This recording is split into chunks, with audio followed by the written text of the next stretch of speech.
مفتی صاحب، کیا نبی سے مدد مانگنا شرک ہے؟ کن عقائد کے ساتھ مانگنا شرک ہے؟ وضاحت فرما دیں۔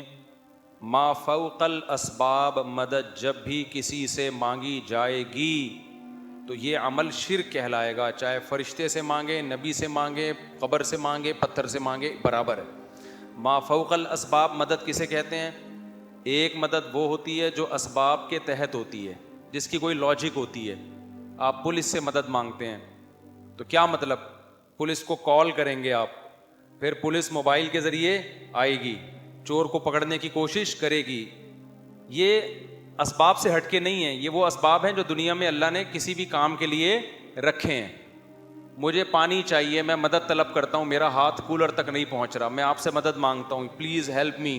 آپ ٹانگوں سے اٹھ کے جاؤ گے اور گلاس میں پانی نکال کے مجھے لا کے دے دو گے۔ یہ مدد وہ ہے جو اسباب کے تحت ہے، یہ شرک نہیں ہے۔ ایک ہے جہاں اسباب ختم ہو جائیں وہاں کسی سے مدد مانگنا، تو یہ صرف اللہ ہی کر سکتا ہے مدد، مخلوق ایسے موقع پہ مدد نہیں کر سکتی، نہ پیغمبر کر سکتے ہیں، نہ کوئی بت کر سکتا ہے، نہ کوئی فرشتہ کر سکتا ہے۔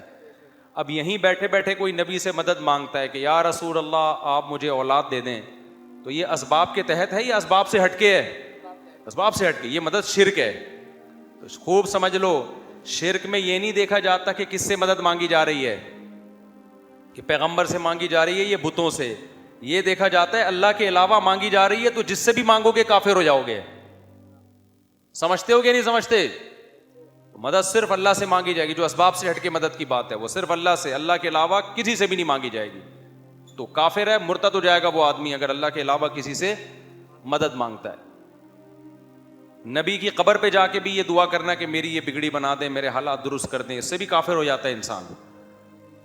سمجھتے ہو؟ کیونکہ نبی صلی اللہ علیہ وسلم تو اپنی قبر میں موجود ہیں، تو وہ کیسے آپ کی مدد کریں گے بھائی؟ تو اللہ نے اختیارات نہیں دیے، سارے اختیارات اللہ نے اپنے پاس رکھے ہیں۔ ایسا شخص دوبارہ اسلام ایسے قبول کرے گا کہ وہ کلمہ دوبارہ پڑھے گا اور وہ یہ اقرار کرے گا کہ میں اللہ کے سوا کسی سے مدد مانگنے کو ناجائز سمجھتا ہوں، حرام سمجھتا ہوں، اے اللہ جو مجھ سے جرم ہوا میں اس سے توبہ کرتا ہوں۔